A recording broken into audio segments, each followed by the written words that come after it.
which teams. As a result, he has left Starlight Twinkle high and dry, having to play in WTL without him, and PSISTORM Gaming have gained a new ace player. Yeah. Once again, they cannot field him for the time being. Like there is that 2 weeks period that he can't play for PSISTORM, but once again, that means that he's not playing for Starlight Twinkle, so the ace player has been taken away. Yeah.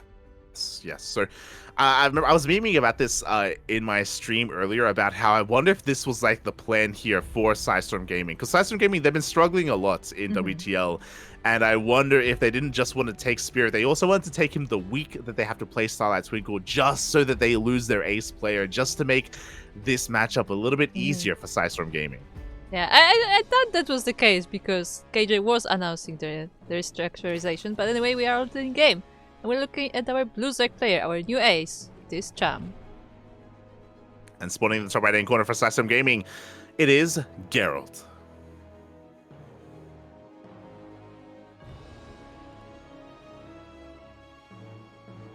Uh-oh. Did Gerald shave again? Nah, I think that's just different lighting. Because he was trying to grow it back last week. Last week we saw him with a little bit more facial hair, but now it's... No, I think it's still there. I think it's just different light. I think he has his curtains drawn. Okay. Fair enough. As we are getting into our first matchup here between PSISTORM Gaming and Starlight Twinkle. Again, Starlight Twinkle, they have lost their ace player. Their roster is suddenly a lot smaller, a lot thinner than it once was, a lot weaker as well. So in a weakened state, oh boy, Cham has to do a lot of heavy lifting. Cham is now the new ace player. He now has to carry his team on his back, and to be fair, he's got quite a strong back. You know, he's been hitting the gym. That's he does look pretty buff. Yeah. Have you seen his pictures, mate? He's been putting in the work. Been taking notes from Juanito as well, you know, just making sure that his form is on point whenever he does go for those squats. And we'll see how he does, as Gerald is going for a very aggressive opener. Yeah, straight up for Twilight Council, so I guess we will be seeing some... What do you think he's going for with the Twilight Council so early? Is it Adepts? So it should either be Glaive Adepts or maybe even a Dark Shrine opener instead. We haven't been able to see the Gas Geysers, so we don't know if he has pulled out of Gas to go for something like Glaive Adepts. For the time being, the Twilight Council has been done for quite some time, and he has not started an upgrade. Yeah, he hasn't built a Dark Shrine either, so I guess he's just waiting for the robot to finish. In the meantime, Cham is going for a lair. Yeah, and this does make sense here for Gerald. He is going for that Dark Shrine in the end, and he scouted the fast lair. This is a very early lair. This is a 3-minute 20 lair from Cham. This is insanely early. Yeah, and it is for roaches, but these attempts do get into mineral line. 4 drones go down, and the base is entirely scouted, so Gerald knows that it's coming. Yeah, and I like that we did delay. I think Gerald changed his mind. Maybe initially he was going to go for Glaives, but he switched into DTs. I think that's smart, just because I do think that Cham's build is designed to, in a way, hard counter Glaive Adepts with just hyper aggression. So because of that, we have DTs instead. But because we also have a faster layer, we will have access to detection. Yeah, exactly. Like the layer is kind of protecting him from the DTs as well. And he did scout the Dark Shrine, so he knows that it's coming. Yeah, he is aware of what is going on. Now, with this fast layer, we can do a multitude of things. We have Overseers on the way already for detection. We can go into fast roach speed. We can go into a Nidus Worm as well, which would be a risky move in this situation, as Gerald is going for his third base. Interesting play from Gerald. Very bold of him to see a fast layer and still go for a third base on time as well. Yeah, I guess he does see that Cham is not really moving out on the map, and he will try to warp in these DTs, but they are immediately found out. Yeah, the DTs won't do any damage, but the DTs will be keeping Cham at home because they can morph into Archons, and they're going to be dancing in between the bases looking for some Overlord kills wherever they can. Even here, picking off a tumor, Geralt is safe to do so, and he is safe at home at least until Roach Speed finishes. Yeah, in the meantime, he's able to put his Robo Bay down, so I guess he will be going for that AoE against the Roaches, and he should have enough time to prepare by the time this attack reaches his base. Yeah, we'll see if Cham does go for the attack, because Mhm. obviously he's been scattered and obviously he's been forced to stay at home. For the time being, we're just droning as best we can. We're just, yeah, saturating our bases. Back at home, Gerald as well is cutting some corners. He is staying on a really low gateway count to tech up and get into those disruptors. Mhm. I guess both players are fairly passive. Like Gerald did go to the other side of the map, but there wasn't like any like very committed attack. So both players have the time to just focus on their tech rather than on the units for the time being. Yeah, and we'll see who this favors in the long run. I do think that Cham's fourth base is a little bit delayed, and I would like to see it thrown down a little bit promptly, sooner rather than later. Do you see the Overlords are trying to find some damage as well? They're going to be able to pick off maybe one of these Roaches, but no, Cham even pulls back the weakened Roach as well. Nice little micro there from El Chamaco.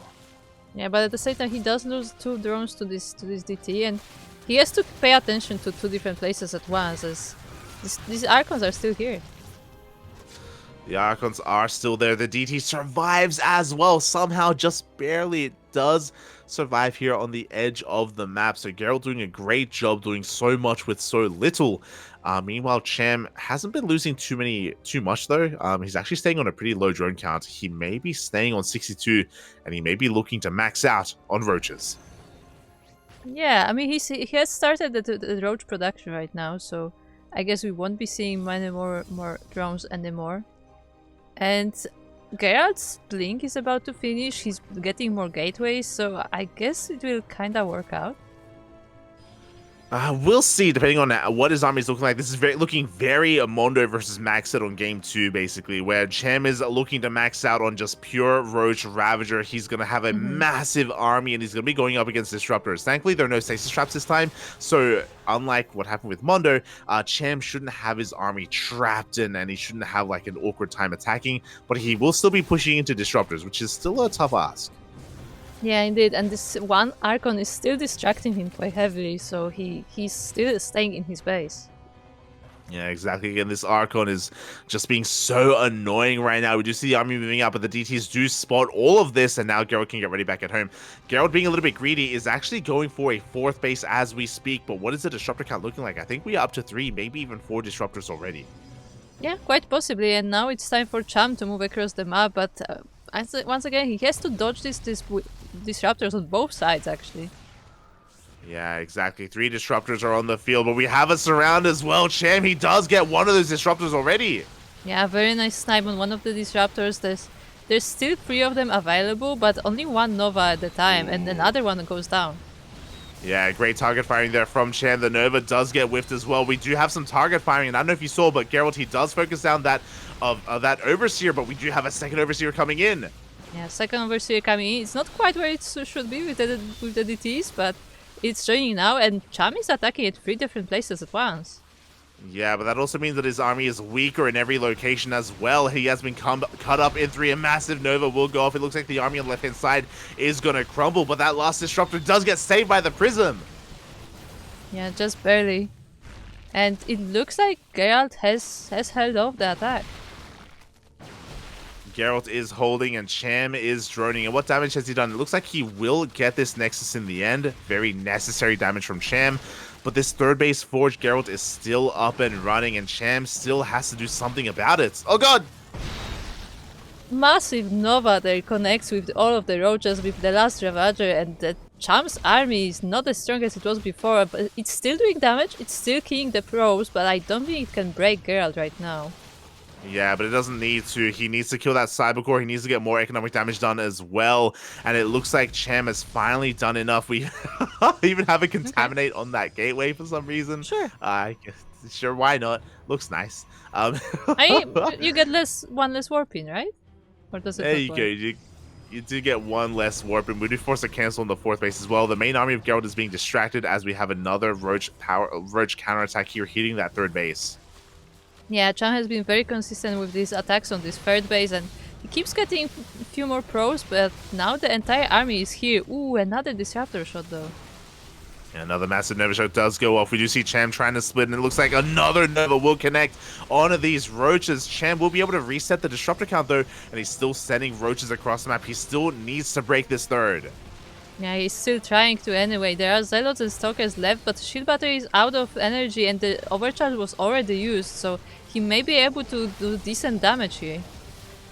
Yeah, exactly. As disruptors are arriving, Novas are going to be going off, and they will shave off one of those roaches. Another Nova will not connect either with the roaches. It looks like Cham has finally done it. This third base will go down. Yeah, the third base goes down, 15 probes with it as well, and Cham is just moving forward, sniping more disruptors. Yeah, sniping disruptor after disruptor. Now, Gerald did sneak out of fourth base on the right-hand side of the map. I don't know if you can see that on the minimap. He does have another Nexus on the way, but can he even hold on to his natural? Yeah, I'm not sure. The Novas are still coming, but the Roaches are as well, and there are no shield batteries here to... Oh, one shield battery with overcharge, but I'm not sure it's enough. Oh, I'm not sure it's enough either, as the Roaches, they bust on through Cham. Just this push never ended. It feels like it's been going on for so long, but he was able to eventually break the third, eventually break the fourth base, and now he has broken the natural. Yeah, and he's just moving in. There's not enough gateway units to stop him. The Novas still connect, and they are making some great shots, but at the same time, 47 probes have died. Yeah, that Nova connected with roaches, but it also connected with probes. Yes, exactly. It took everything down. It doesn't discriminate between Protoss and Zerg players. Contaminate on the Robo is going to delay disruptor production, and GG gets called. Cham takes game number 1. Oh. Yeah. GG. And again, a very necessary win here for Starlight Twinkle. Their new ace player, well, their old player, but now stepping up as the ace, starts strong in this series with taking a 1-0 win against Gerald. Yeah, very, very nicely done by Cham. Like, it looked like Gerald was about to hold that attack, but in the end, he just kept going, and Cham was able to take this 1-0 quite strong fashion. Yeah, it was very close. It was very close. It felt like the defense was on a very thin knife's edge, and Cham, his ability to control on multiple fronts, on 3 locations, the third, the fourth, and the center of the map as well, just trying to make sure he minimizes those purification overs, making sure he had detection wherever there were DTs, and making sure he was able to focus down probes as well. Eventually, he did break on through. It took a while, though. Like, as you were saying, Geralt was holding for a long time there, but eventually, he did succumb to the Cham. Good times. So have you noticed how their hexagon is just perfectly the same? It's weird. It's perfectly the same, but they don't have the same score. I assume it's like the form winnings or whatever. Yeah. That's different. Yeah. Yeah, I mean, I don't agree with these with this. I feel like Cham deserves more strategy. I think he deserves more micro, and maybe you can give him less defense. I think Cham is typically more of an aggressive player, Sure. and I feel like Geralt is more of a defensive player. So I do think that some of these stats can be moved around here and there. I'm shaking my head,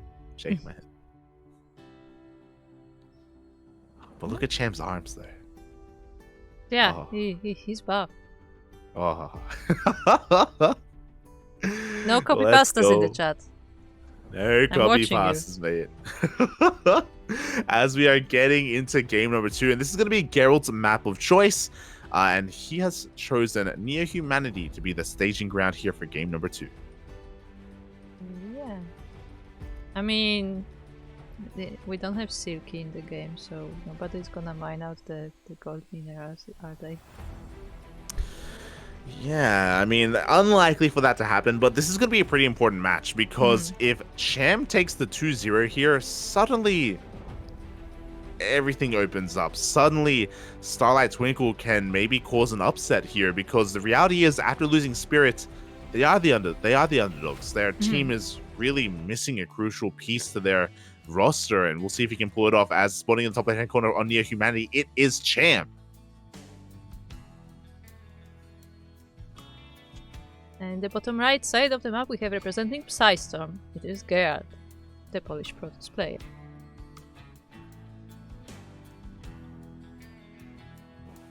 There he is. Oh boy, and yeah, we'll see how this does unfold.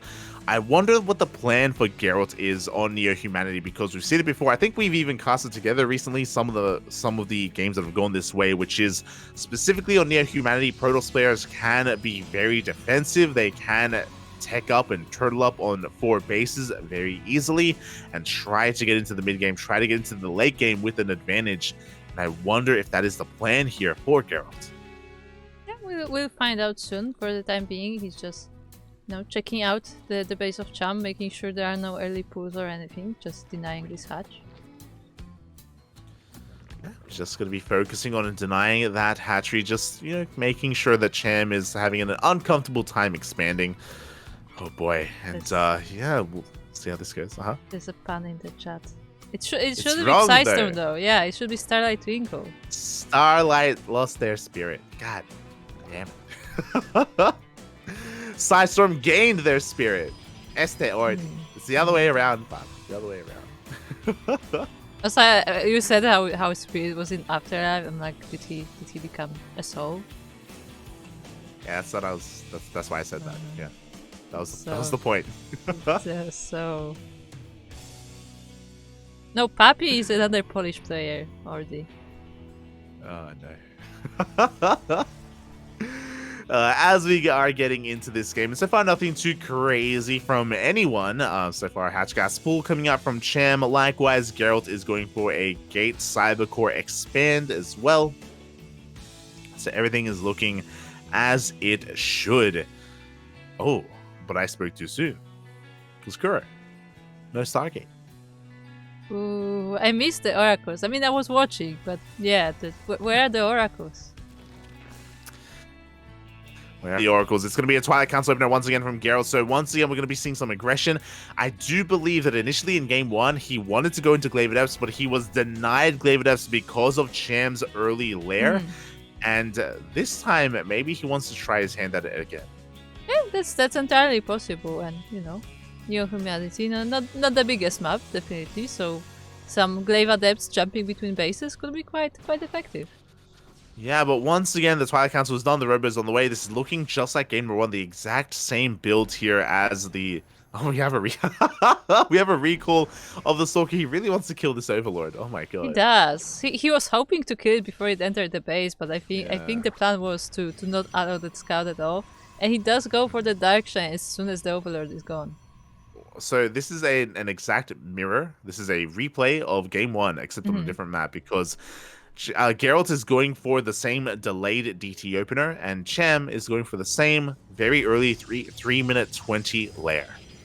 So I guess we're gonna try again and see who comes out on top this time. Yeah, the difference is that I do think that the rush distance, of course, is very short on Neo Humanity, so it does favor the more aggressive player. But we'll see who that's going to be, because obviously these DTs are going to hit first, then Cham will have the opportunity to counterattack after he defends, if he defends.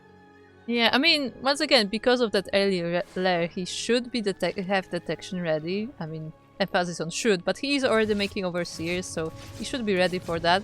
He is catching this at depths, and I don't think they will get as much damage as last time, but hold that thought. Yeah, exactly. Not enough links here in position. Cham assumed that the Adepts would commit to the Shade, and 2 drones go down. A great amount of damage done already, especially considering the low drone count, but the Roaches are now arriving, and these Adepts are going to run out of usefulness. They're going to try and dive in for some more damage, but no, they run into more Roaches. Yeah, so this time I think they actually cleaned up faster than last time even. I think Cham made Roaches a bit earlier than in game 1, and we'll see if he wants to go with the same, timing, to put it that way, or if he's gonna attack a bit earlier, maybe. Wow, Gerald this game is transitioning much early on. He didn't warp in a single DT, and he's going straight into a Forge, a second Robo, and a Disruptor as well. Immortal production has commenced, so Gerald is completely giving up on any kind of DT harass initially and delaying it for quite a long time. Yeah, I mean, it didn't give him much last game, so I guess he decided he just needed more Disruptors. I mean, that was what was keeping him in the game, all these Disruptor shots, and we saw that Cham didn't dodge a lot of them, so that may be the way to go. Yeah, but now this offbeat, this off-timing DT drop can do a lot of damage. Roaches are getting in position. We have detection as well. The DTs have arrived, but no, we have Overseers. Yeah, we have Overseers. One Queen will go down because it was stuck there behind the mineral lines. The Warpies can just chill there because literally nothing shoots up. Oh, he's going for the queen. He wants it desperately. One queen went down earlier, as you mentioned, and it looks like the second queen will barely survive. Gerald just trying to be a little bit cheeky with his DTs.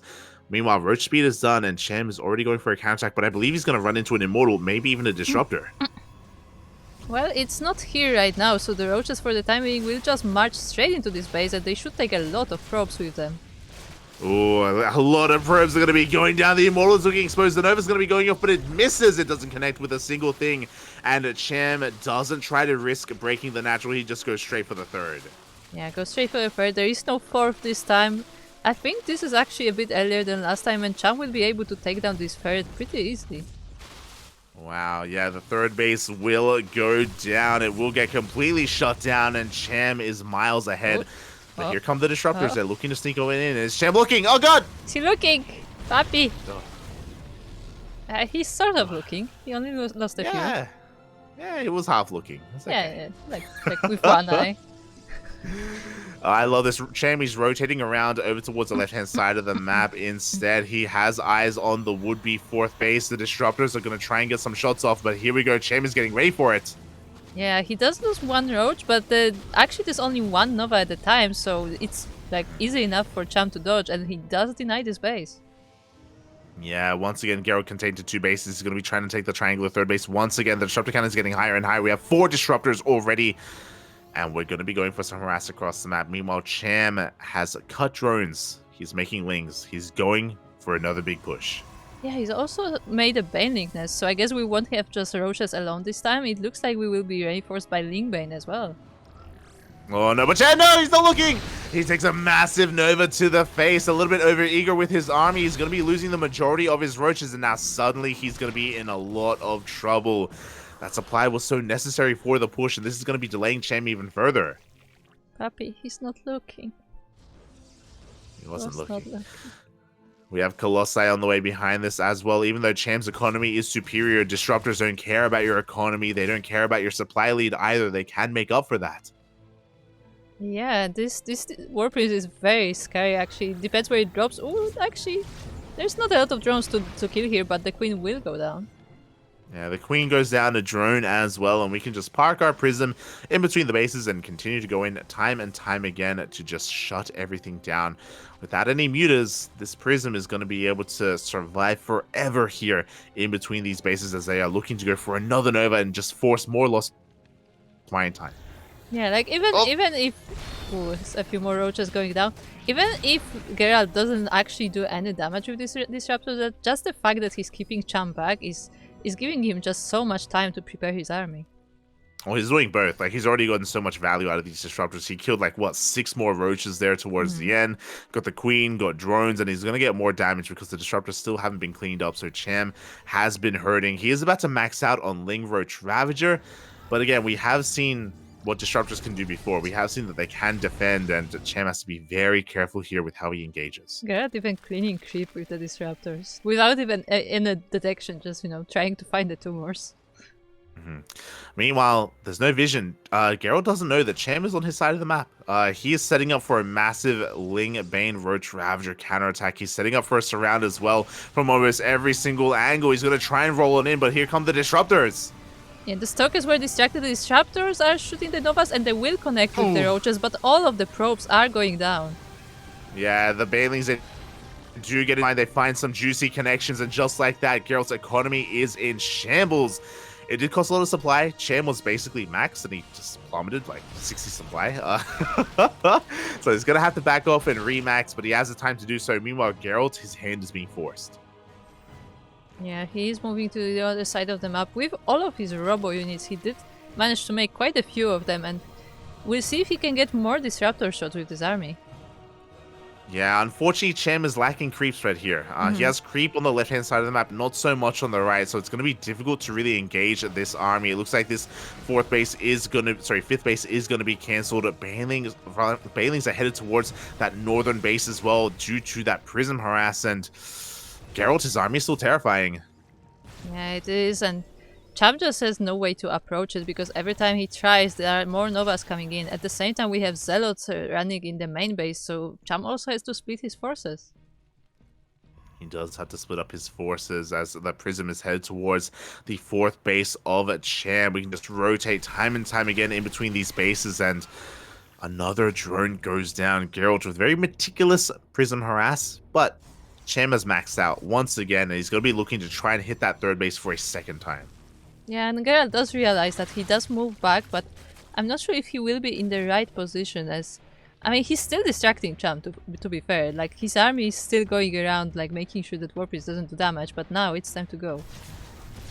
Yeah, and a little bit of Ling Bane was left back at home to defend. The Zealots will finally be cleaned up, and now Cham can focus on his assault. He can focus on his attack. We do have a lot of Banelings, we do have a lot of Colossi. Sorry, we have a lot of Disruptors and a lot of Colossi as well, so Cham has to be careful with how he engages. It looks like he will at least cancel the 4th base. Yeah, the Banelings did run into a Colossus, unfortunately, so not much of a run by there, but there's still more where that came from. Yeah, and hey, as that Ling Bane gets cleaned up, we have Vipers on the way, and Vipers are going to be the answer. Only 2 Vipers, and the reality is that we have so much more to yoink. We have a lot of Disruptors, a lot of Colossi, a lot of work for 2 Vipers to do, so they're going to have some value, but we're going to need more than just that to really deal with Gerald, as Gerald is looking to position himself, is looking to push out, assert himself, and take that forward. To be fair, how does Ling Bane do versus a Disruptor or a Colossus? Like, even if you yoink it, like, is it enough to kill it? Yeah. I mean, Okay. like, Colossi are more vulnerable than Stalkers. Like, Okay. They will be able to clean them up.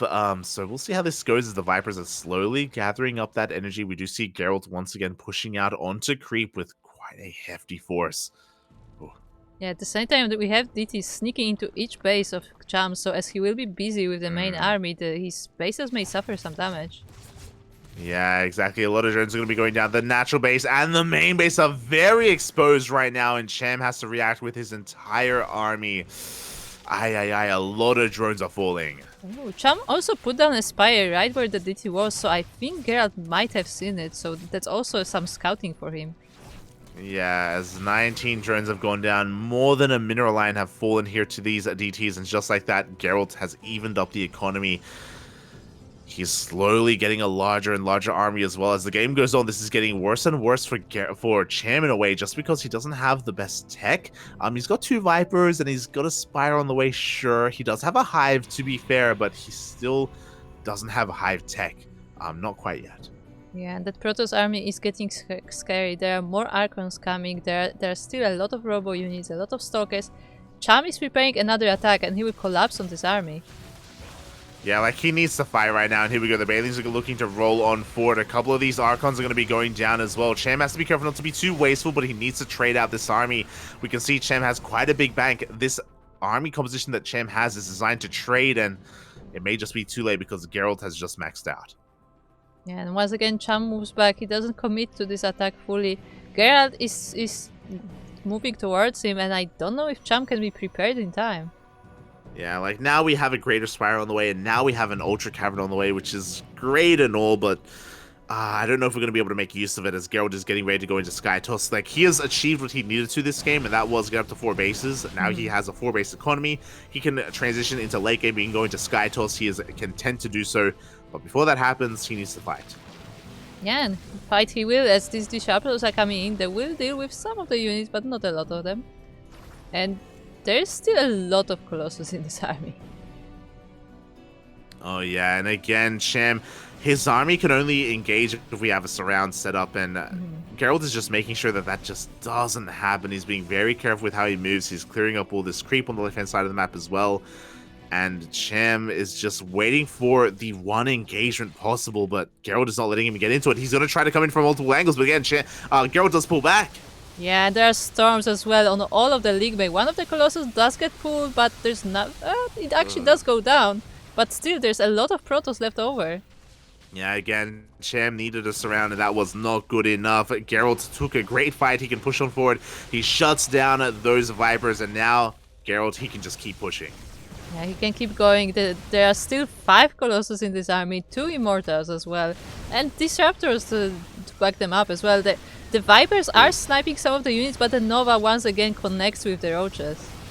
Yeah, exactly, and it looks like this could just be too much to handle here. We have a couple of Roaches and Ravagers coming on in. We have 4 Broodlords on the way and 4 Ultras as well, but that is it. That is the gas bank of Cham spent completely. And now Gerald can just rotate around here in between the bases. He can just push into the natural if he really wanted to. Honestly, there aren't that many Broodlords. He can blink onto them if need be. Oh yeah, he can definitely blink under them, and there's not that many roaches either, so his ground army is actually not in much danger at all. And there's still more zealots coming as well. Yeah, more Zealots are coming. We have Spine Crawlers falling left and right. We have a couple of Ultras, but they don't have upgrades. They don't have kindness plating. They don't have 3/3 either. I do think that Geralt is maybe respecting Cham too much. I do think that he's taking quite some time to really engage. Maybe afraid that there are more Broodlords than there really are. Yeah, he definitely should just go and try to snipe a few of them, but he's rather taking a careful approach. He's denying the bases, so Cham cannot get any sort of income going, and just gonna meet his army eventually. Well, he's giving Cham a lot of time, and because that Cham is actually remaxing, he's rebuilding with Corruptors, with Ultras, with Broodlords as well, so he has a chance now, even going to be able to catch some of these Immortals. Yeah, they find a nice little nook, but they will be recalled. 2 of them will be saved, but it was a very scary moment. And meanwhile, the Lings are streaming in. Yeah, Lings are streaming on in. We do have some Storms connecting with the Roaches, with these Ultras as well, and alas, Cham just doesn't have the economy to sustain these losses. The Ultras are falling left and right, and Cham, he's only got 63 workers. Like, he just doesn't have the worker count to sustain this at all. Yeah, and even if he did, he doesn't have the bases. There's this 1/4 base is or almost mined out already, and every time he tries to take this forward 5th, it is being denied. Yeah, exactly, and here we go. Cham is going for one more assault here. It's going to be able to force Gerald back for the time being. Again, Gerald is taking this very slow. I do still think that he can take a fight with that army, but Gerald, he doesn't want to throw anything away. He's waiting for more Tempest. He's waiting for the Mothership. Yeah, I guess he will just, slowly make his way towards the Zerg, still getting some DTs here and there. Yeah, exactly, working on those upgrades as well. Cham just rotating around, trying to hold on to his forward base, his only real mining base, as he is running out of minerals. You were pointing that out earlier as well, and Geralt is just not letting him get that base up and running. We do see him rotating around once again. Again, just taking this slow overall. The Mothership is about to pop out, and with it, that does mean that he'll be able to recall elsewhere on the map just in case he does get caught out. Yeah, there are still more drones falling to these Zealot roundbys, and the Protoss army once again is moving towards one of the new Cham's bases, and it is being killed. Yeah, that was a kill, not a cancel. But again, Geralt is giving Cham enough room to free max, so Cham is going to be able to max out in a couple of seconds. It's going to be a super max as well because Cham has a very low drone count. But Cham isn't going to be able to rebuild it. So after Cham loses, if he loses his army, it's a one and done deal. He won't be able to rebuild another one afterwards. So Geralt left part of his army at the top. It's not together with the rest of it. Yeah, he's only going to be fighting with only half his army. That is enough to push Cham back for the time being. What is the plan here from Geralt? What does he want to do with that portion of his army? It looks like he's just moving into the natural with these 2 Colossi, 2 Immortals, and 2 Archons. What an army! Yeah, he's going to be able to distract Cham for the time being, but the Broodlords, they stay on the front lines, and they're going to be trying to engage here with Geralt. Yeah, the Ultras are coming in, the Roaches are coming in, but they are all on the ramp, and most of them will be killed. At the same time, the Broodlords are fighting on both fronts. Yeah, this is kind of best case scenario for Cham. Like, he's able to fight Geralt with his army split up of his own volition, and as a result, Cham, he doesn't take the worst trades in the world, but Geralt has a 2k gas bank, or 2k bank in general, and Geralt should be able to remax on Skytoss. Yeah, he did give that a lot of time to Cham though, so now this Broodlord army is actually quite big and it is able to deny bases, but Geralt has quite a few of those. Yeah, I'm really concerned that Geralt isn't making the best Skytoss army. He just keeps making Tempests. There are no carriers, and Tempests are okay, but Tempests are just insanely slow. They have a low attack rate as well. Against Corruptors, Tempests, they can struggle on their own. Yeah, recall is needed as the Broodlords are catching up with the Protoss army. The Corruptors are still going around looking for damage, I guess looking for the Protoss for the Skytoss transition. Yeah, and Cham is slowly gaining ground now. Like, look at that Broodlord army. Look at the Corruptors as well. Like, again, Cham has an insane army supply right now because of that low worker count. The Corruptors are diving on forward. 1, 2 Tempests go down. 3 Tempests go down in the blink of an eye. Yeah, and they can take down that mothership as well if they want to. They are not going down. Yeah, exactly. And now Gerald maybe just... God, maybe just regretting the fact that he allowed this to happen. He allowed Cham to max out on these Broodlords, on these Corruptors. There were many moments earlier where he could have been a little bit more assertive. And to be fair, we do see that Geralt is still counterattacking, but this Broodlord Corruptor army is still insane. Yeah, and also, as you said earlier, like, Cham is not really going to remax anyway. Like, his economy was already pretty bad, and like, this is just his one-off attack. Like, there is no another way. Yeah, we just see 2 Broodlords went down to these Blink Stalkers. That's a good start. But again, Geralt never embraced the Sky Toss. Where are the Void Rays? Where are the Carriers? Where's everything else? Like, we only really invested into a couple of Tempests here and there. That's it. We never really plunged into Sky Toss like I think we all assumed he would. Yeah, also these Colossi are very exposed. The Corruptors are jumping right on top of them, and they may go down.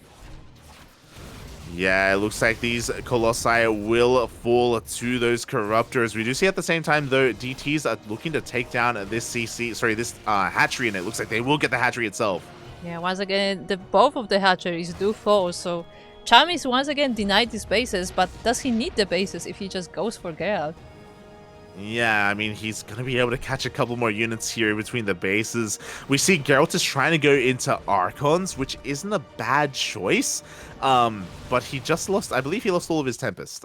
So he doesn't have a good way to deal with Broodlords anymore.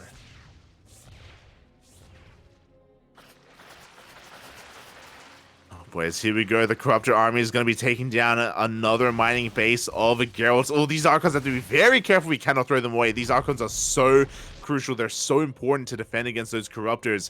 Meanwhile, Geralt just has these small attack forces moving on in. Very risky play here. High Templar are going to be going down. These Immortals and Disruptors are going to be going down as well.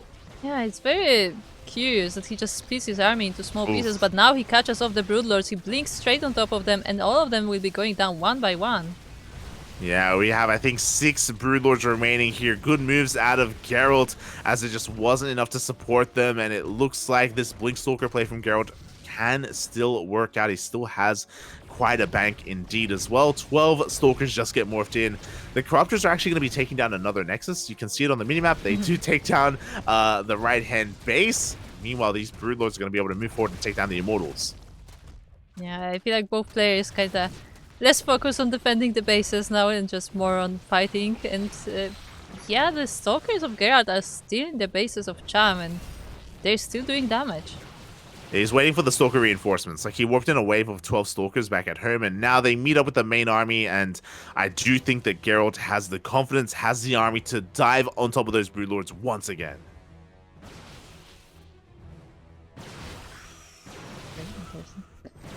And there we have it. He does dive on forward. Another Broodlord will go down, and I do think that Geralt has hit critical mass of Stalkers, and Cham just doesn't have enough Broodlords. Not anymore. This almost slipped out of Geralt's fingers. Geralt was winning this game for a long time. Yeah, and then we saw him kind of peter out a little bit, but he's still got this. Like it wasn't even like you know, like he was losing at the beginning. No, like there was a good game for Geralt, but then he just decided to be very careful, like almost overly careful. Yeah. He was overly careful, a little bit overly safe, but in the end, you know, slow and steady wins the race, as Geralt has been able to still pick apart Cham meticulously from side to side. Oh, the Stalkers are coming in from behind, and the last Broodlords, they're trying to hold on here, but again, Geralt is just being so careful with his control, just chipping away at the army wherever he can. Yeah, he's making sure that his Stalkers aren't overwhelmed by the Broodlings, and he just keeps moving them around. Yeah, exactly. I still think he can just blink on top of this, to be honest, but yeah, he's just like, that's the thing. That's been the feeling the entire game. It's like, yeah, he can do it, Geralt. You can do it. It's okay. Yeah, It's what they say. It's like, Papi, you can aim, Papi. You can it's an aim move. You can do. Let's go. And it's like, but Gerald, he wants to be more careful than that. You know, he doesn't want to risk it all here with one Hail Mary play. He wants to pick apart his opponents. He wants to break the soul of Cham, break the spirit, if you will. No, but the spirit is gone already. Oh. Smurge. Oh god, as the Stalkers are again just going to be rotating around. The Hive, it does fall to the DTs. That was the last hatch. Gerald. That was the, I think, final hatchery. There's no center base, I guess. There was the last hatch.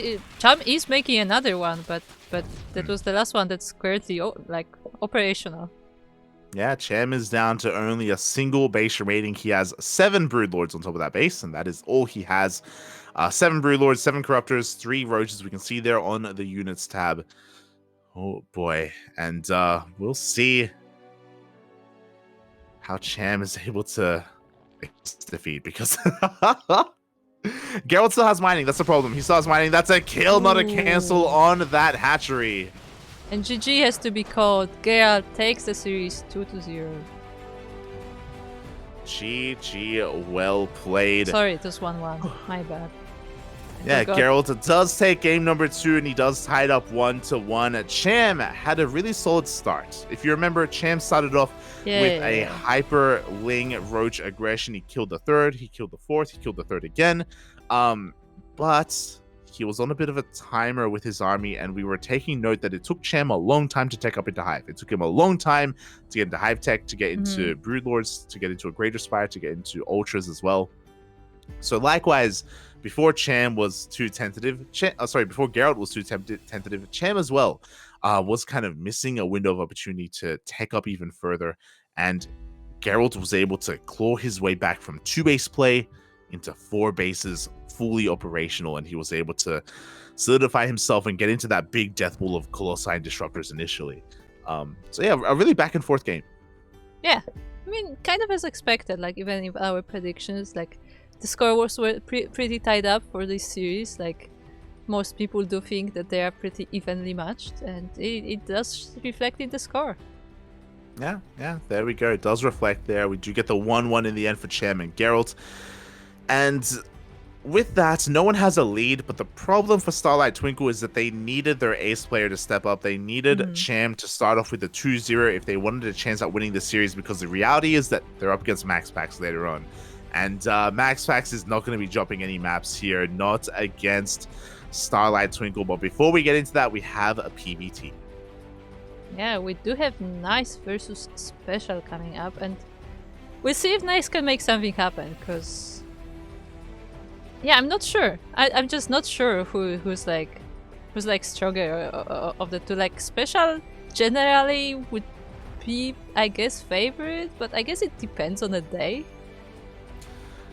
Yeah, the question is, what does the chat think? What does the community think with their predictions? What do they believe is going to happen? Well, they believe 76%, almost 77% thinks that it's going to be a 1-1. There you go. The majority of people believe in the 1-1. There's a slim margin that believe in the 2-0 in favor of Juanito. But here we go. Spawning in the top right-hand corner of Ancient System for Starlight Twinkle. It is Nice. And on the left side of the map, we have the red Terran representing PSISTORM. It's Special. Also, I like how you are. What does the chat think? And Tattersuter is like, chat thinks? It's too early for that. Well, we have predictions. You know, we do have predictions for every single matchup. So clearly, thoughts are had. They are expressed. But how accurate are those thoughts? That is the question. As we are getting into the swing of things here. Oh boy, rocking that lovely PSISTORM jersey. Oh, again, Special hasn't had the best time here in WTL, but we're still in the early weeks of WTL, and we still have plenty of time to turn it all around here and now. Yeah, we'll see if Special can do it, or maybe Nice can, bring some points for his team. That's also entirely possible. Like, I definitely wouldn't count Nice out. Like, he's one of the pretty strong players. Yeah, he is the best player in all of Taiwan for a reason. He was able to overcome the might that is Haas and become the representative of his country, of his region for quite some time. But can he hold a candle to the might of a Juanito, especially in a PvT? Because Juanito, he has a unique mind. He has a unique style. I didn't check to see his strategy points, but he should have a lot of them because here in PvT he's crazy. He's even willing to play mech. I thought you were gonna say that he's crazy. He likes TVP because every Terran I hear is complaining. Oh yeah, I mean PvT is unwinnable. PvT or TVP? PvT. What about TVP? That's winnable. Ah, okay. Fair enough. They smurge, but they still win. That's the secret of Terran. True. They're always smurging. Oh. No, yeah, that is their secret. That is their secret. That is. Hey, it worked. Didn't you see earlier? We in the Rice Cup. Yeah, Asher, I saw. He put up his hoodie, and Roselia won a game. Yeah, you have to smurge. But remember, it worked even better for Migs. Yeah. The hood is up. You need to whip out the hood if you want the Terran to win. Huh?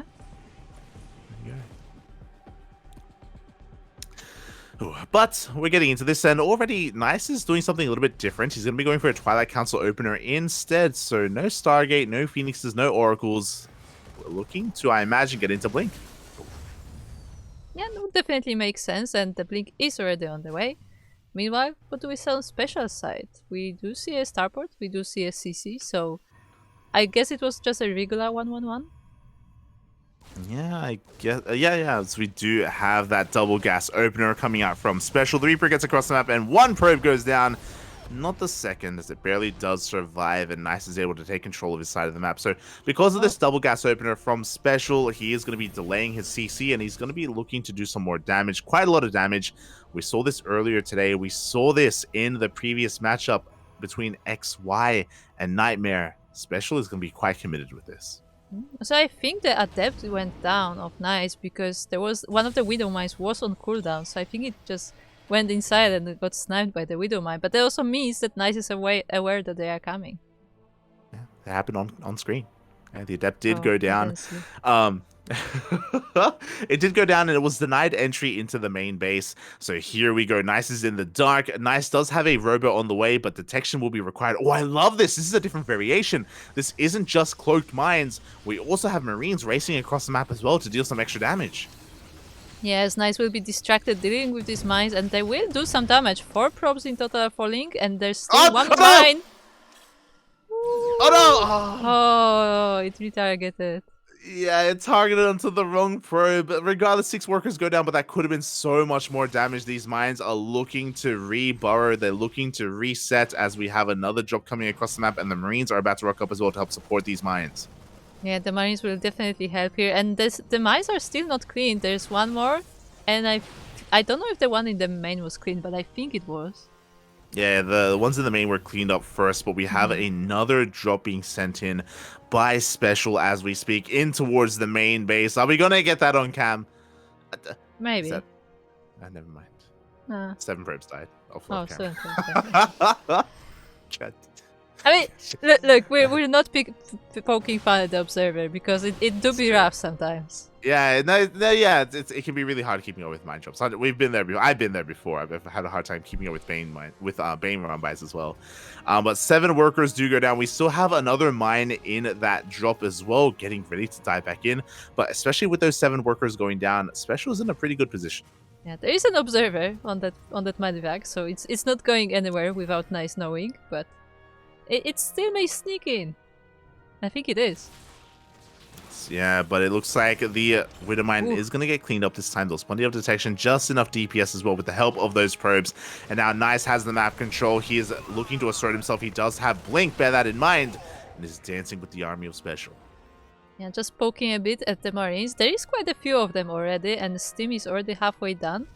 But still, Nice is trying to see if he can get anything, also getting some scouting with those observers. Yeah, he's able to slip in towards the main base, get an eye on the production as well, just to keep an eye on things and make sure that nothing is awry. Meanwhile, Nice is getting into pretty early Colossus production. So he's got Blink Stalkers and he's got Colossi behind this. To get into this, he's delaying charge. He's also delaying his upgrades as well. Yeah, I think the Colossus will work fine for him though, because it looks like Special is also focusing on his bio army, not getting any tanks just yet. Mostly, I think he's just going for Widow Mines. Yeah, the downside of this is that by now Nice should already have a third base. It should already be saturated, to be honest. So because Nice is staying on 2 bases, and because he's already sustained so much economic losses as well, Special has just had such a massive economic boom this game, and we can see that reflected in the supply. Like, Special is miles ahead. Yeah, Special, as you said, Special is miles ahead, and he has a lot of scary bio army. The Stalkers of Nice may not be able to deal with them, and we'll see if he can hold them back. He does keep an eye on the army. An unfortunate scan, he barely misses the Observer of Nice, so Nice is going to be able to keep that alive and keep tabs on the army. And we can see that here as a medevac almost goes down. Nice could see the move out, is ready for it, and his Colossus is getting ready back at home. At the same time, we do have a drop head towards the natural base of Nice. Yeah, he's ready for the attack, but is he ready for the Widow Mines, as they should be coming in about now? There are Stalkers being worked in for defense, but are they in time? Do we have detection? And no, we don't, because the mine shot's going to be going off. 7 workers go down. And we have another mine in towards the main base as well. Special is looking to rock up and deny the third, but there is no third because they're still on 2 bases. Yeah, he's gonna meet with his Colossi instead, and we see how his army does. And he's going through the Protoss for now. Yeah, very nice control there from Special. He stims his Marauders forward specifically to try to focus on that Colossi, and he does get the Colossus down to half HP. Does survive in the end, but not on the mine shot! Wait a minute. It still goes off, even though it was being killed. Yeah, the mine shot goes off. Another 5 probes go down. Nice. His economy is just almost non-existent at this point. He's lost so many probes this game. He's still only on 2 bases. Special is taking a third on location behind this. And typically, a Terran player is behind in bases, and that means things are even. If a Terran player is ahead, then everything is going wrong for the Protoss. Yeah, and Special even found that ninja location that Nice was keeping just in case, and so that is cleaned as well. And now the armies just have to meet each other head on. The mine drops do not stop as we once again see some mines head towards the main base and the natural as well. No reaction again. Doesn't see. Papi. He's not looking, Papi. He's not looking, as this time, oh my god, the drag in the main base goes off. 10 more workers go down. Honestly, I feel like this second shot was just a mental thing, because after more probes went down in the natural, Nice just had a deep sigh, and I feel like he didn't even try dodge in the main as hard as he did before. This game is basically why people say PvT is unwinnable. Widow Mines are so punishing. They're so punishing. They can get out of control very quickly. You can defend against Widow Mines beautifully initially, and then if 1 or 2 go through, everything can end. And it can be a difficult thing to keep up with here. If you're a Protoss player in the chat, look away, because this has not been pretty. The probes have not been pretty either, as the Stalkers blink forward into a minefield. Yeah, they blink forward, so they cannot blink away from those mines, and a lot of them did fall down. Now suddenly these Colossi don't have a lot of support for them. Yeah, they are very exposed. We do have the Bio Army looking to push on forward, looking to threaten that third base. We don't have that much, but we're going to be stimming on forward anyway. We want to try and dive on top of the Colossi. Yeah, the Vikings are here, and they will be focusing on those Colossi. The Marauders as well are just marching forward, and there is a shield battery, there is an overcharge as well, but can Special overpower this? He can. A GG gets called, and Special will take game number 1.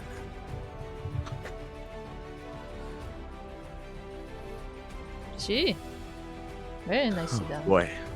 Yeah, again, a very stylish showing of TVP and what you can get done with mine drops, how it can get you ahead. Not just that, but we also had a lot of multi-pronged aggression going on, not just with the mines, also with the Marines as well. Some solid macro coming up behind it. And in the end, it was all just too much for Nice to handle. Really strong showing there in game 1. Yeah, like the mines were one thing, and Nice, credit to Nice, like in most of these cases, like he just pulled immediately and like he was able to dodge a lot of these shots, but then he just, you know, let a few through as he was distracted with the main army attacking on the front, and that was it. All it takes is a couple for things to snowball out of control. So very well done here by Special. Nice. Oh, he's going to have to tighten up his defensive play, his reactions as well as... Interesting. His map of choice is going to be Altitude. Well, I mean, it is a big map, so I guess it takes a while for that drop to reach your base. Yeah, that is the goal here. That is why this is considered to be a more Protoss-friendly map compared to a Terran map, just because it's harder to pull off this kind of multi-pronged aggressive style, and that's typically what Terrans rely on in this matchup. They rely on trying to pull apart the Protoss, dropping the main, a hit towards a third, a push towards a fourth, and trying to pull that off on Altitude is going to be that much harder. It's going to be that much easier for Nice. He's going to have more time to react as well, to try to keep up and minimize his losses as he works in towards the mid-game. You know what I just realized? What's up? On this photo, on the graphic, Nice is wearing a Zerg hoodie. It's purple. It is purple. It's a Zerg hoodie. But he's Yeah, Protoss. it's the It one is that I have. Protoss. He's blue Protoss, representing Starlight Twinkle. It's nice. And spawning in the top right-hand corner of Altitude, we have the Mexican Zerg player for PSISTORM Gaming. It is Special. It's the same Zerg hoodie that you have. Same Yeah, one. exactly. That's how I recognize it. I'm like, wait a minute, I've seen that before. Yeah. Oh, there you go. Yo, oh my god. In the chat, is MaxPax playing today? The He answer is! yes. You got it! This time you got it! For those who How don't you know, there's a user in the chat called Kaidozetami. I think that's how you read it. Anyway, every day he asks us if MaxPax is playing, and today he got it. There you go. There you go. Now get out of here. Wow! So violent.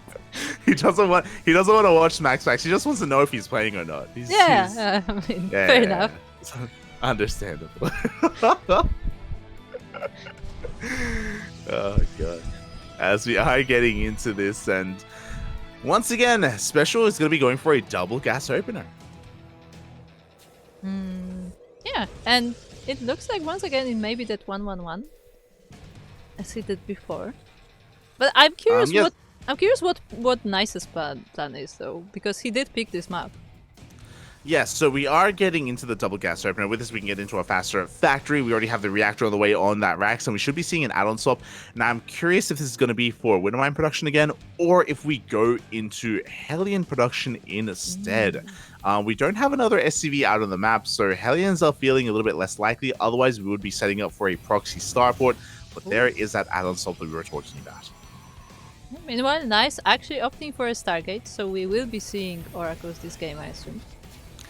Yeah, and Phoenixes as well. So this is the power of Altitude as well. Because it's so large, because you have so much more freedom, it makes plenty more sense to go into Stargate play to look for map control with Phoenixes instead of Blink Stalkers. And because of that, it's going to be risky to go for this kind of drop play again, because Nice is most likely going to have a lot more or a stronger handle on the airs on the map control this game. Yeah, I mean, that's a good plan from Nice, but we'll see if it works out. For now, we have this Adept coming in, and it does not commit to the Shade, so it doesn't lose it to the Widowmine this time. Yeah, exactly. The Widowmines are just going to be able to fend it off, and the Adept does get the hell out of there. Meanwhile, we do have that Medivac drop being set up, but again, as opposed to the last game, there is no armory with this, so this isn't a committed drop. This is just an, oh, no, never mind, we're committing. We're just doing the same build. It's just straight up the same build from Special. I mean, look, if it's not broken. We actually, the Widowmines, it's just going. Look at it waddle. Yeah, it's waddling across the map. We have seen Beyond do this before, so because it's a Stargate opener, this Widowmine is set up to defend against an Oracle. If the Oracle comes by this, it will die. Oh, I mean, there will be two Oracles, so I guess one of them should survive? Question mark? Yeah, we'll see what the pathing looks like here as we have a special on Burrow and is going to be advancing on. This makes sense because the Oracles didn't go across the map. The Oracles are staying back at home. I think we saw a Stasis trap in the main base as well. A very interesting reaction to Stasis in the main mineral line. Yeah, nice scouts the drop coming, so he will be able to see it as well, but can he protect the probes? Oh, that's a good question. As there we go, every single Oracle goes down without a single shot going off. Oh god! One shot goes off in the end, but only one, and so far pretty manageable damage is done. Yeah, very nice defense from Nice actually. And this Widow Mine will burrow down, but it is on cooldown, so it's not danger right now. Yeah, exactly. We're going to have another revelation on this mine. Meanwhile, the drops are not stopping. We have another Widow Mine drop headed towards that natural base as we speak. But so far, Special hasn't really done too much damage. So far, Nice has done a great job at cleaning all of this up.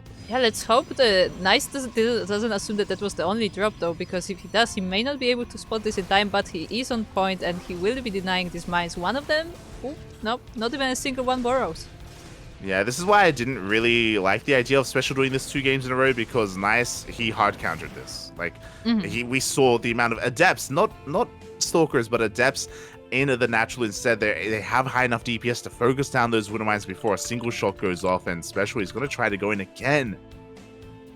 Yeah, and actually the Stasis trap does come into play, as first of the Widow Mines is trapped, the second is lifted by the Phoenixes, so no damage done from Special, and that has been a third drop. Yeah, this is really committed. We have spent so many resources on this drop play, and it just hasn't paid off. As a result, Special is behind. He is struggling to keep up economically. We have a Nice just at a pretty healthy worker count. Nice even dives in with his Phoenix, doesn't even lose it. He gets full scat in the main base, does confirm that bio transition as well. Okay, but that's the harassment side of things. I guess like Nice protected his bases, but what is he going with? Like, what is his idea for attacking Special? Phoenix Colossus. He's already got Phoenixes on the way. He's going to continue Phoenix production. We have a Robotics Bay on the way as well to get into Colossi as well. A very solid, a very robust army is going to be coming out from Nice. And yeah, as we can see, Special is down in supply. He's down in economy. He is down in bases. Nice has so much more freedom this time. Oh, and one of the Oracles does go down. The other one will survive for the time being. Yeah, we do see Special fighting back in some way, able to get a couple of shots off. Meanwhile, both of those Widow Mines in the middle of the map have been spotted by the Observer. Yeah, I think Special realizes, and he will be moving. Is he gonna scan? No, both of the Widow Mines are lifted. Yeah, they have all been cleaned up, and that is, as we can see, 13 Widow Mines and 1 medevac for 3 probes. 3 probes and for 13 mines. Special is still making mines. Yeah, like right now he has to. Like he's like, what else is he going to? Otherwise, he's just dead anyway. Like he needs to do something. But couldn't you just like use them in your main army instead of just sending them across the map to die? There's no army, correct? Okay. We have like all it takes if Special is somehow able to take down a mineral line with this drop, that it all makes it worth it. Then suddenly things are going to be looking up for Special. He just has to make this one drop work. The Phoenixes are not here, so at least they won't be protecting it. But he's nice looking. He's not looking. Ooh, he's not looking. And we have 7 probes going down. I mean, 7 is not a huge number, but it's pretty good. It is a great number here for Special. 7 workers go down. He's got another mine drop being set up to go towards the natural base as well. And Nice is being kept busy here. He's forced warping back at home. His eyes are definitely on the drop this time, and he will clean this up. But alas, is keeping him busy while Special moves out with another army. Yeah, the bio army is ready. It's just Marines. There are no Marauders in this army yet. There are some in production, but they will not be joining us for a little bit. There are Widow Mines as well, just in case. Oh yeah, but one mine goes out immediately. The other Widow Mines do get revealed by that Oracle as well, and Special, he's just going to be rotating around. I don't think he really wants to commit to 20 big fight, especially with those Colossi, but he's just sharking around, trying to keep Nice busy. Yeah, I think he's just keeping Nice on this side of the map because he's taking that third base, and he makes sure that Nice doesn't even try to come close to it. Oh, yeah, exactly. But oh, we see how much damage those Colossi deal. Immediately, a wave of Marines go down to the Colossi. Oh, as Special continues to push on forward, and sorry, as Nice continues to push on forward, and I don't know if Special can hold on against these two Colossi. He's got to try. He has to pull the boys. Yeah, I mean, he's not doing so yet, and the Colossi will just shoot straight at them. Yeah, and there we go. The boys are being pulled. The Marines and Marauders are being brought forward as well. We have a pickup on said Marauders, on said mines. A decent fight for Special, but he's losing his Mineral Line. Yeah, he's lost 19 SCVs, he's losing the Marauders. Although the Colossus are kinda left alone now and they will be focused. Yeah, they will be focused, but this was still a good trade for Nice. He'll lose every single Colossi, unfortunately, and yo, even that third reinforcing Colossus is going to be under threat. Yeah, I don't think it can escape the Terran Bio, and the Phoenixes are going around making sure that they keep an eye on Special's army, but Nice needs reinforcements.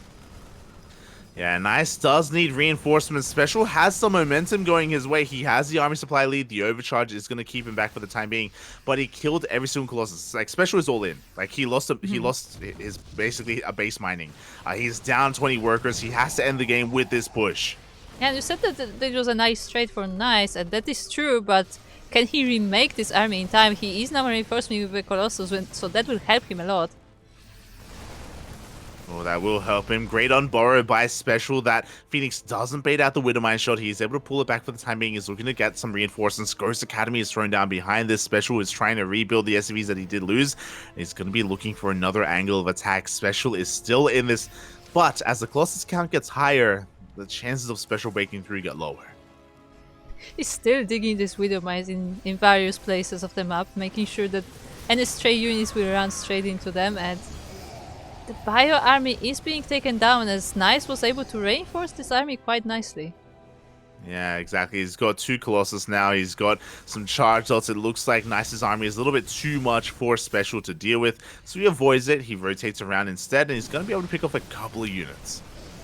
Yeah, but once again, Special does go for the third base, but he's not able to get much, just, shaving off a few units of Nice, and Nice is holding so far. He is holding on, but Special has been able to macro beautifully behind this. He's been able to resaturate his base. He soon, I imagine, will be having a 4th CC behind this as well. The Ghost Academy is done, and we can start Ghost production before Nice can get into those High Templar. Yeah, and it will be still some time as the Templar Archives is only halfway done, and now there's another wave of attack coming from Special. Yeah, he's rotating around here, going to try and punish the space, but no, the army is in position. Special, this is not a fight we want to take. Yeah, the two Colossi did a lot of damage, but they're the ghosts. Will they get an EMP? I think they got some. Wow, good EMPs on the army, but we just don't have enough firepower. The EMP alone is not enough, and the ghosts go down. Yeah, the ghosts were focused by the Phoenixes, picked up, taken down from the sky, and now Nice decides to push forward. Yeah, and losing those ghosts was brutal. There was definitely a chance for maybe Special to somehow have the fight of his life, but with the death of those ghosts, that is no longer going to be the case. He has to rebuild them. He has to remax. Do you see the mine unborrowing just going to be waddling in ever closer to that mineral line? 2 probes. Could be worse. Yeah. Oh. Oh. Never mind. 25 mines this game. 25. Jesus. The last one killed by a probe. There you go. Oh, 26. Never mind. Oh boy, as Special is still being active on the map here with this army. Nice has got his 4th base, he's working on a 5th. I mean, at least Special's economy has been left untouched for a while. Like, because of that, Special has been able to, rebuild. He's got +3 on the way as well for his army. He's just fighting his heart out as best he can. Oh, but he's having street. Yeah, he has to be very careful here with how he engages as one of those mines does go down. 27. Yeah, and I mean, Ghost production has commenced again, and now that we've hit critical mass of Colossi, we're making 2 disruptors at a time. Nice's army is getting out of hand. Yeah, it's getting out of hand, and it's getting at the doorstep of special as well. The Phoenixes are sharking out for any Widow Mice or any other important units, while the Colossus are just shelling at the bases.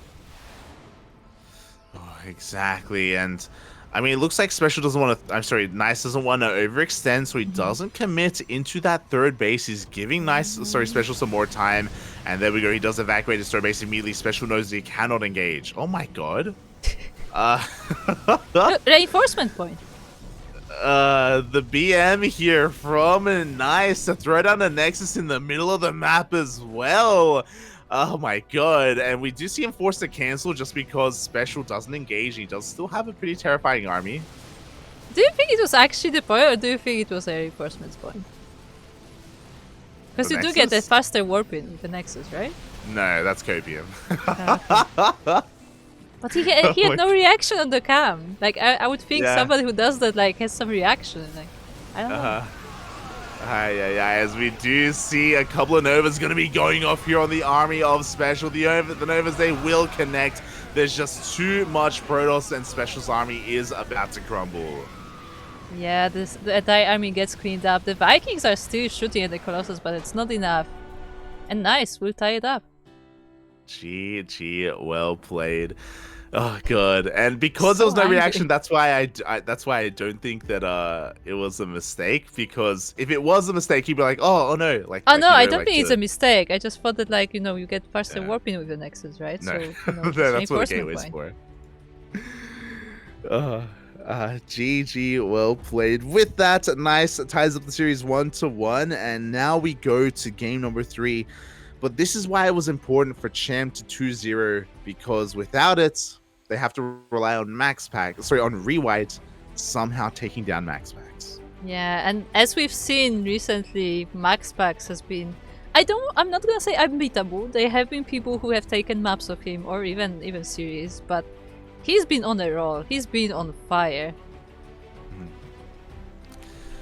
Yeah, exactly. MaxPax is a world-class player. He is one of the best Protoss in the world, if not, I mean, the best Protoss in Europe at least, not the best Protoss in the world. So this is going to be a really tough ask for ReWhite. ReWhite, who's still an up-and-coming player in the Chinese scene, who's still looking to prove himself, somehow has to prove himself against MaxPax. Yeah. I mean, look, maybe ReWhite is preparing some crazy build that's just gonna catch MaxPax off guard, and he's gonna take a game. Well, if he does take a game, then he will force the ace match. That is all ReWhite has to do. He just has to take one game. Is it possible? Yes.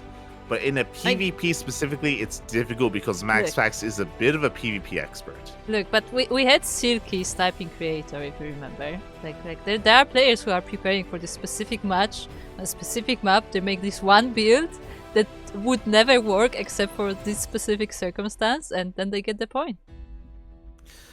I mean, look, ReWhite, hopefully he's a fan of camels. You know, if he's a fan of the camels, and if he's been watching Starving Camels, then he would know how to do it. You know, if it was Firefly, if it was Silky, if it was Tudming, if this was the Starving Camels up against PSISTORM Gaming, I'd believe that they can bring down MaxPax 100%, easily.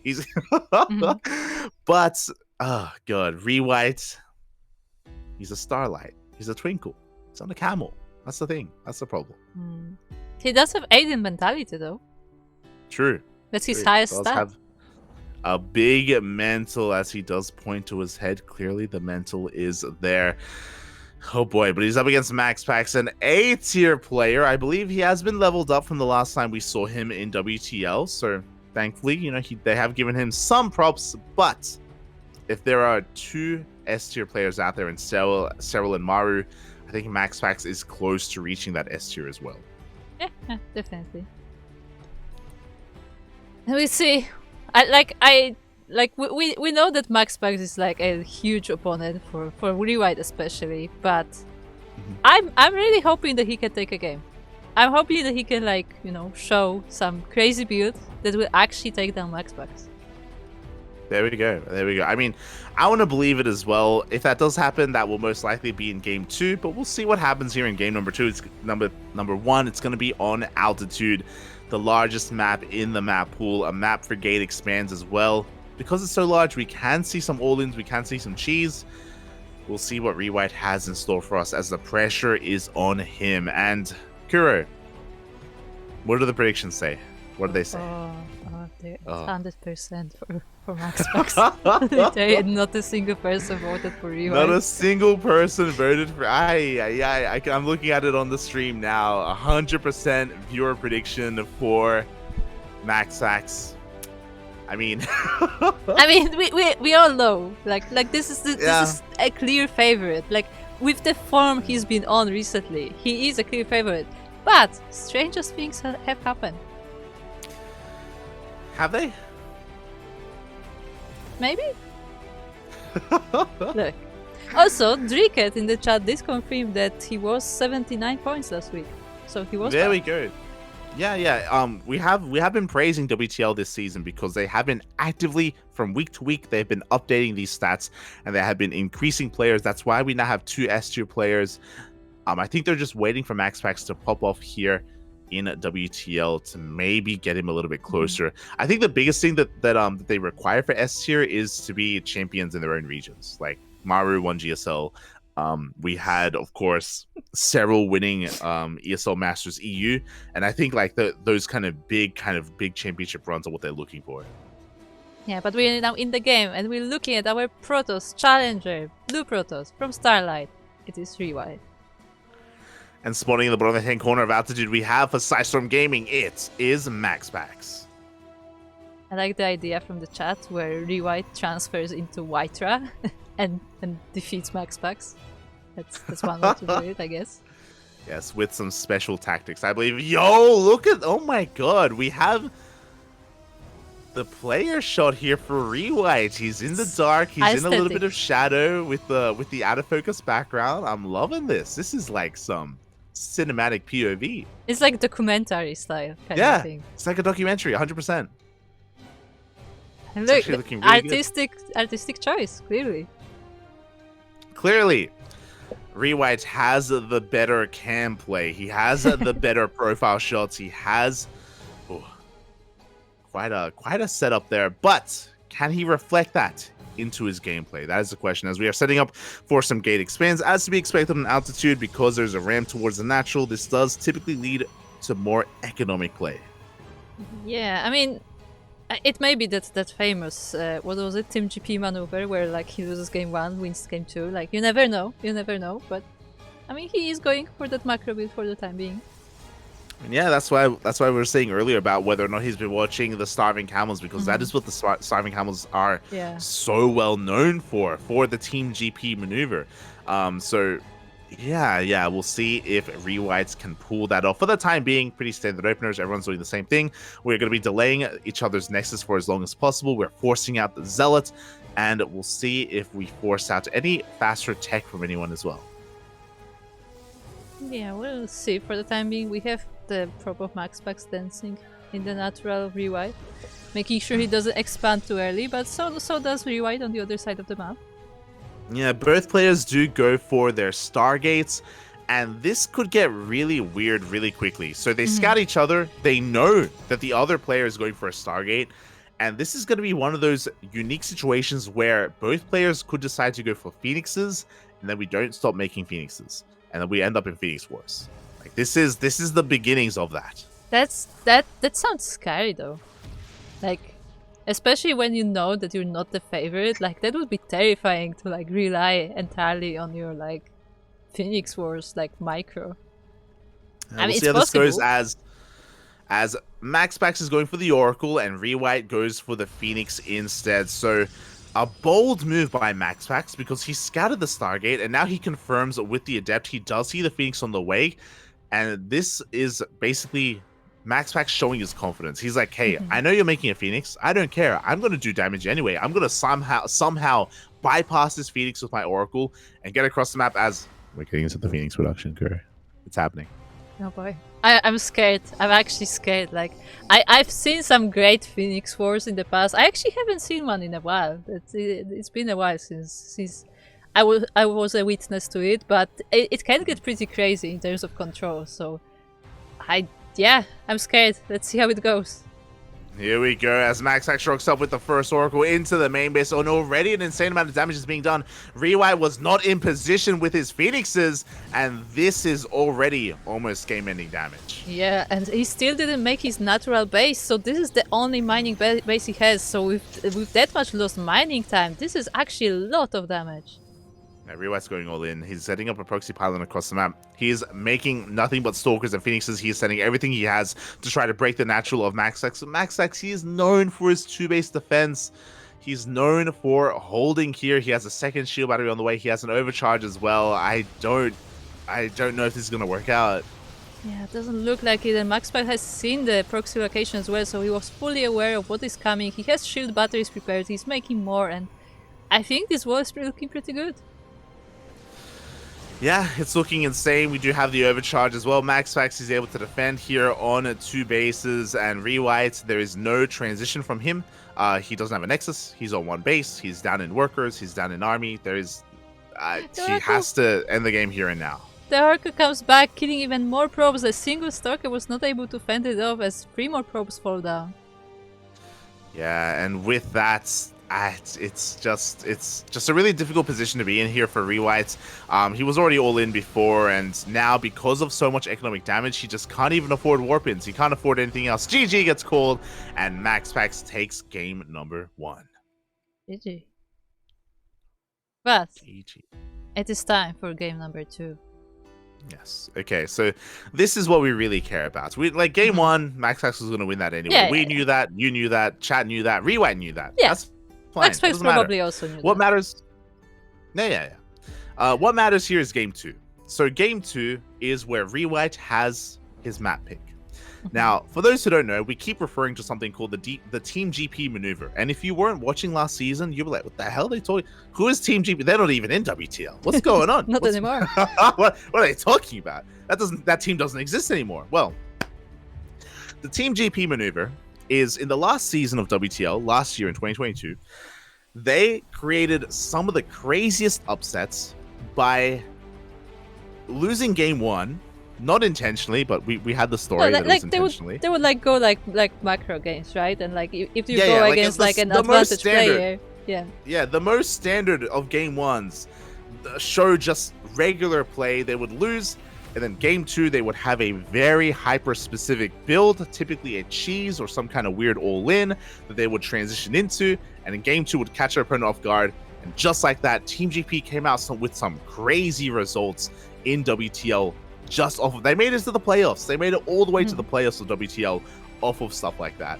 And that's why we bring it up whenever the Starving Camels are playing, because the Starving Camels are doing the exact same thing. Like they've been popping off this season, just having insane upsets against players like Rainer, against players like Hero, Creator, like all these other big names. It's crazy what the Starving Camels have been able to do. Now it's on ReWhite to do the same. He's had a week to prepare. He's had a week to think about this PvP, to think about what his map choice is going to be, and what the hell does he have in store for us on Battle? It was a bit less than a week, I assume, because unfortunately for World Team League, the lineups are only a few days ahead, not a whole week like it was in the Pro League days. But still, that is a few days where you have for brainstorming. Exactly. So this is what it all comes down to. If ReWhite can take this game, then we force the ace match. But here he is in the bottom right-hand corner for Starlight Twinkle. It is ReWhite.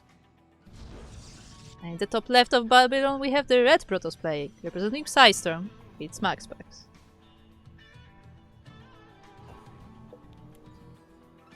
Alright, here we go. Now, we are getting into another imp-based map, and this is what we're talking about. Yeah, this is what we mean when we're talking about the Team GP maneuver. ReWhite, he slips into the natural base of MaxPax, and he's proxying in his own natural. This is what we're talking about. Let's go. But MaxPax scouts. He always scouts. How is he gonna hide there? Well, he's gonna probe scout, and eventually he's gonna see that something is wrong. But we have 2 gateways in the base of MaxPax. Okay. Let's go. Behind the mineral line, so like very tight spot. Mineral line.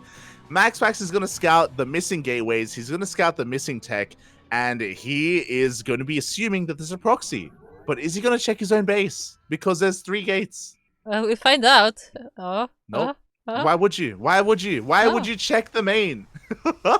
Why would you check the natural? He is scouring the map right now, looking for those proxies, as the gateways have still gone unscattered. They are looking to finish up. Oh my god! Like, no matter if this wins or not, I just love it. I just love the idea of like, you know what? Let's just do it. Just go. It's beautiful. It's beautiful is what this is. All right, here we go. Is it going to be enough? We do see Zealot. He does check his own natural. Thankfully, MaxPax does check his own natural base. He gets eyes on the 3 gates, on the 3 Zealots being made at a time. And the goal here for ReWhite is to kill this pylon. If he kills this pylon, he wins the game. But the boys have been pulled. Shield battery is thrown down as well. He can't get surrounded. Yo, if he gets surrounded, that could be it. We just see some sick micro coming up, and it looks like the Zealots will go down for ReWhite. Oh, at least one of them will. Yeah, one of them will. One is still alive, but now there are 2 Zealots for MaxPax. The other Zealots of ReWhite are still about to pop, so he has to be careful about the micro here, and the shield battery will soon finish. Yeah, the shield battery is going to finish up. The pylons are still safe. We just don't have enough momentum. MaxPax was able to scout this fast enough, and he is dealing with this beautifully. The Adept has survived, and with the death of these 2 Zealots is going to be the death of this aggression. But as you were saying, really good effort here from ReWhite. Something you don't see too often, a proxy in the natural of your own opponent. How often do you see that? And if it had gone unscattered a little bit longer, then we could have seen it work. But alas, that pylon is going to go down. Nice little block on the 2 Zealots, always helpful, but I don't think it's quite enough, unfortunately. Yeah, the gateways get depowered, and with that, that is the entire game plan of ReWhite no longer going to be effective. But again, clearly he came in prepared for Babylon. He had a specific build here for MaxPax to try to catch him off guard, and good efforts as a couple of adepts are going to be able to come out. To be fair, the pylon does finish up. Oh god, that's such an unfortunate depowering for that one adept that just didn't finish like with half a second. Yeah. What a shame. Yeah, it was a solid effort, and ReWhite really needed like a few more seconds. Like if the Zealot did not run like to the left, like he would be fine. Yeah, if it was just unscattered a little bit longer and just allowed ReWhite to bank up some of those Zealots, then he could have had the game. But MaxPax was able to scout his main in time, and from here, ReWhite is in a really rough position. As you can imagine, the Adepts are looking to shade on forward. The wall is a wall just barely, but this is a really chaotic wall to say the least. Yeah, that's a very artistic wall, I have to say. But it works, I guess. For now. Technically, the wall is a wall, but that pylon is very close to going down. We don't have any production back at home. It looks like ReWhite is trying to set up a secondary wall behind this, but the probe goes down and the wall doesn't quite finish. Yeah, there's nothing here to defend these probes. There is a shield battery, but it will not be enough, and MaxPax will take this game. I love that ReWhite is smiling. Yeah, I mean, what else would you do? Like, after this game? Like, it was like, yeah, this was cheeky. It almost worked. Good effort, mate. Good effort. You love to see it. GG, well played. MaxPax, of course, takes the series 2-0 because everyone predicted the 2-0. But a shout out to ReWhite for coming into game 2 as a man with a plan. The plan didn't work, but it was close and it was entertaining. Yeah. That's all we ask. Yeah, no, that was good. That was like, I like it. I like the crazy games. Like the crazy are the better. Yeah, and, for and sure. Like for sure. it wasn't like he's just throwing random stuff now because it doesn't. No. This was a plan. This could have worked. Like maybe it wouldn't finish the game, but at least it would have done damage. You know, after that game, I'm sure there are people in the chat who maybe have no idea who ReWhite is, but now they know who ReWhite is. Now, you know, they're going to look back fondly on this memory and remember that guy who, like, proxy 3 gated in the natural of MaxPax. He was crazy. And hopefully, he's left an impression. That's all we ask. So, GG, well played. Congratulations to MaxPax and to PSISTORM Gaming for taking the series. But a shout out to Starlight Twinkle because they made a series out of it. They did go 1-1 with every other player, but MaxPax is the ace player for a reason, and he does take the 2-0 in the end. Yeah, and I also do want to point out, I also like that ReWhite himself was also laughing about this, because like, that's also a good attitude. He wasn't like, you know, too down on himself because of this, but I mean, he tried. There was a solid attempt. Yeah, a solid attempt indeed. And I love ReWhite all the more for it. So that was beautiful. That was beautiful. With that, GG, well played. That is going to be the end of World Team League for tonight. Quite a long day of StarCraft. Quite an intense day as well. For those wondering, we had 3 broadcasts today. We started with KSL, into Rice Cup, into back-to-back matches of WTL. It's been a long Saturday, but that's how we do here. That's how we do here on the CranKy Ducklings. Just non-stop StarCraft. Yeah, and this is. I mean, it is an end of the day for you, but this is not an end of the day for me, because in just a few hours, I haven't calculated how many, we will be having our own tournament. Yeah, exactly. In 8 hours from now, we're going to be live with the Tenacious Turtle Tussle number 4. Very early on in the morning. So if you are interested in supporting and in watching some Latin American, North American, Southeast Asian, and Oceanic StarCraft, then 8 hours from now, we're going to be live with a tournament that does feature those very same players. So be sure to check that out if you are interested. And if you want to support that tournament, !Patreon in the chat, as all the money that we make on Patreon goes towards the tournaments that we host.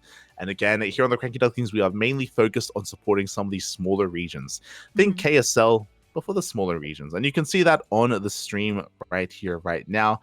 You can see just underneath us our Patreon goal to try to fully fund our event. We have, I believe, 12 or 13 lovely patrons, and with their support, we're almost at that halfway mark of achieving that goal of fully funding our event.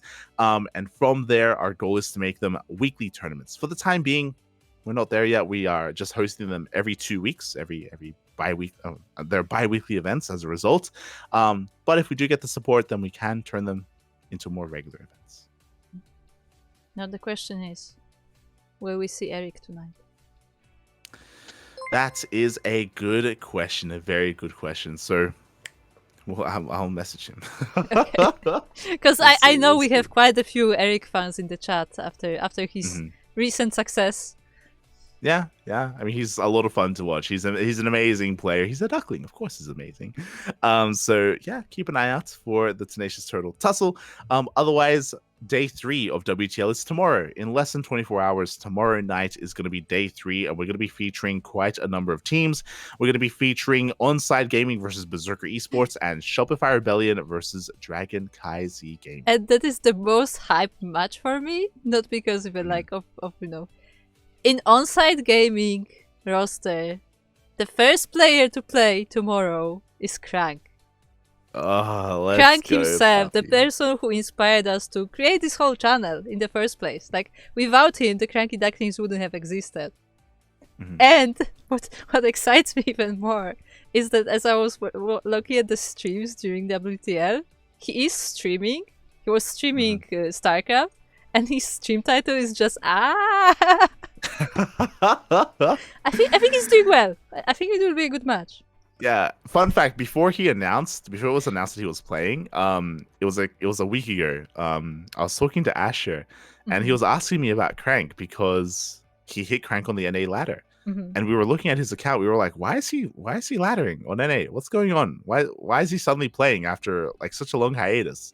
And then it was a couple of days later that it was announced that he was playing in WTL. It's like, oh, I see. Like, he's practicing. Like, he's trying to get back into shape and back into form for WTL.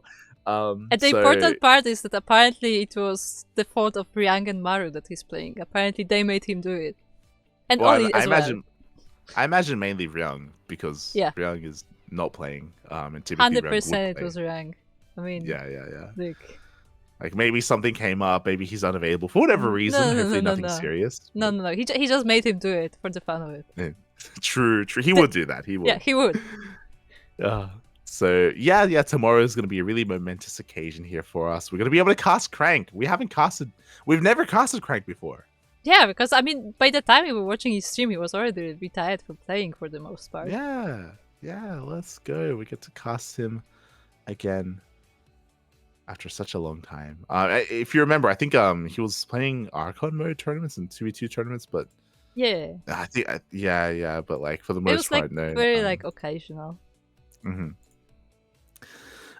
So yeah, again, exciting times tomorrow. Be sure to be there in 8 hours. And with that, thank you so much for watching.